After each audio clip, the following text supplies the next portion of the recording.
So Matt, aside from obviously your passion for music and you being a police officer, obviously you were a probation officer as well, I think, when you were at one Yes, yeah, point, I was, yeah. working at the Manx SPCA as well with the kennels. Yep. I think that really shows where your next passion lies, which is with dogs. Oh, absolutely, yeah. I've had Collies for, gosh, nearly 20 years now, which makes me feel very old.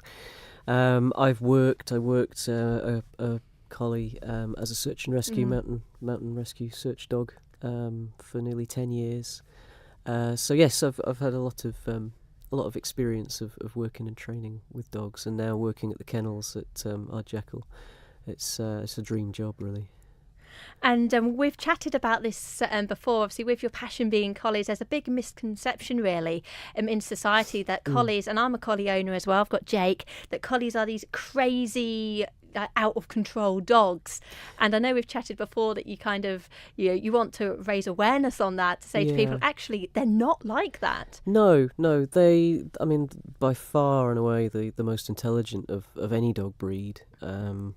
I think somebody said that they have the mental capacity of a 5-year-old child. So you're dealing with a very sensitive, very clever animal who learns, and they learn to preempt you as well. That's one of the beautiful things about collies, is that they think, they're free thinkers, and certainly when training in search and rescue, it's that free thinking that makes them such perfect dogs for that work, because they have to be able to think for themselves and to sort of second guess what's going on. But yeah, I'm on my 4th collie now. I've got Sky, who is 1 this month, and she's a blue merle, and they're supposedly the sort of the daft cousins of the black and white. The faulty genes. Yeah, the faulty gene, the spotty brain. And she's an absolute joy. She's a beautiful, sensitive, affectionate dog. And I tell you what I really love about Sky is when she sits there and her ears meet in the middle. Yeah, she has sort of pyramid Yes. triangle thing going on. And she's a very, very clever dog, and she does need mental stimulation. But the misconception is, you've got a collie, or you have to walk it for 5 hours a day to have a quiet life. You can walk them for 5 hours a day, and they'll happily do that. But it's keeping them mentally occupied that is the important thing for a collie. They're very, very clever, and they need to exercise their brains, and that's why it's fun to do training with them, because they learn. And things like agility and flyball and all those things, and they've just got such huge personalities. I adore them, and for me, a house isn't a home without a collie in it with their waggly bums. Well, we got our collie about 18 months ago now, so we got Jake. So Jake was one of the puppies that was found in the sealed plastic bag up outside Ramsey. And again, yes, everyone said that to me, you've got 3 kids, what are you doing going to get a collie?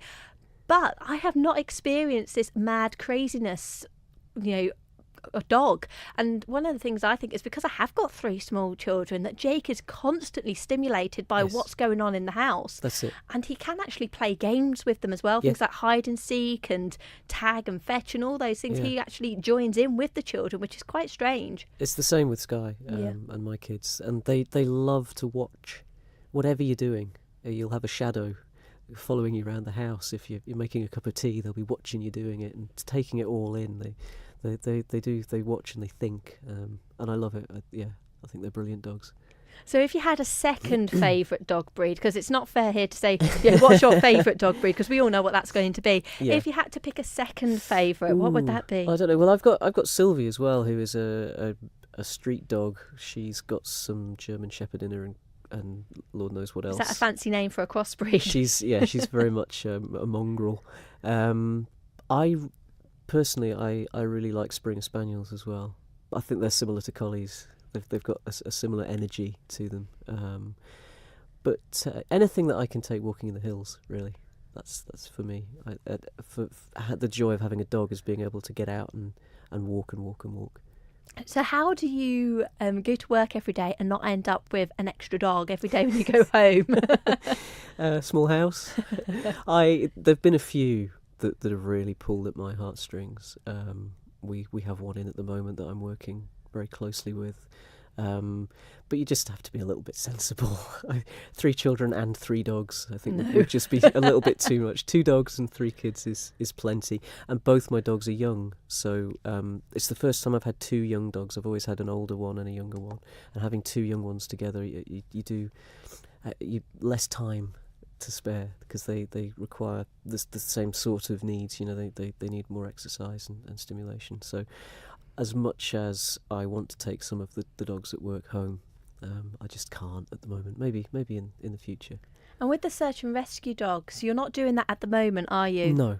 But you did do that for a long time. I set the charity up, 2005 or 6, and I worked Lola, who was a black and white collie, tricolour collie, and we had three life-saving fines and a police commendation and a Lifesavers Award nomination, and so she was the first ever search and rescue dog in the Isle of Man.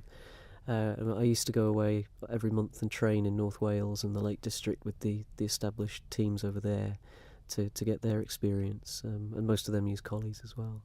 But yeah, I loved working Lola, but I'm enjoying Sky as a pet, because the time commitment with search and rescue is huge. You have to be out every night training, and it can take 2 years or more to qualify as a full search dog team. So yeah, I'm just enjoying Sky for being a pet rather than a working dog. But I am going to do some agility with her now that she's of the age where she can start to do that.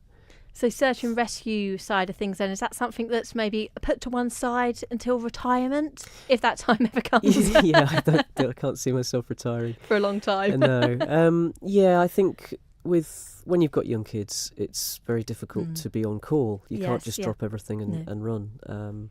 So yeah, I'd like to maybe go back to it when they're a bit older.